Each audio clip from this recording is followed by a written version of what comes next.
Srisaila Mahashivratri బ్రహ్మోత్సవాలకు Nandyal parliament సభ్యురాలు బైరెడ్డి శబరి నల్లమల్లగుండ పాదయాత్రను మల్లన్న సన్నిధి చేరుకున్నారు. నంద్యాల జిల్లా ఆత్మకూరు నుంచి వెంకటాపురం చేరుకున్న ఎంపీ బైరెడ్డి శబరి అక్కడి శివాలయంలో తెల్లవారుజామున పూజలు చేసి అక్కడి నుంచి గోసాయికట్ట ఆంజనేయ స్వామిని దర్శించి అక్కడే ఉన్న అతి ప్రాచీన చారిత్రాత్మక హజరత్ ముర్జురాబాది దర్గా వద్ద ప్రార్థన చేశారు. దర్గా వద్ద నుంచి మత పెద్దల సాంప్రదాయ రీతిలో బైరెడ్డి శబరికి కుటుంబ సభ్యులకు ఆశీర్వాద వచనాలు పలికారు.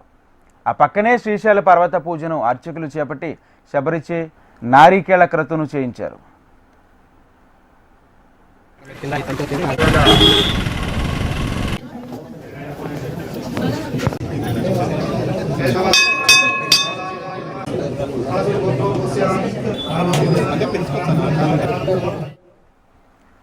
అక్కడి నుంచి ప్రారంభమయ్యే రాజీవ్ గాంధీ పెద్దపుల్ల అభయ అరణ్యం గుండా తన అనుచరులతో పాదయాత్రను ప్రారంభించారు. శ్రీశైల క్షేత్ర పాలకుడు పెద్దనాగులూటి వీరభద్ర ఆలయంలో భైరవును పూజించి శ్రీశైలానికి అప్పట్లో రెడ్డిరాజు నిర్మించిన రాతి మెట్ల మార్గం గుండా కొండలు, లోయలు, సెలయేళ్లు దాటుకుని ఒకనాటి చెంచుల రాజధాని పేర్చూరుకు ప్రయాణమయ్యారు. ఎంపీ బైరెడ్డి శబరి వెంట అభిమానులు, కార్యకర్తలు, నాయకులు, మహిళలు పాదయాత్ర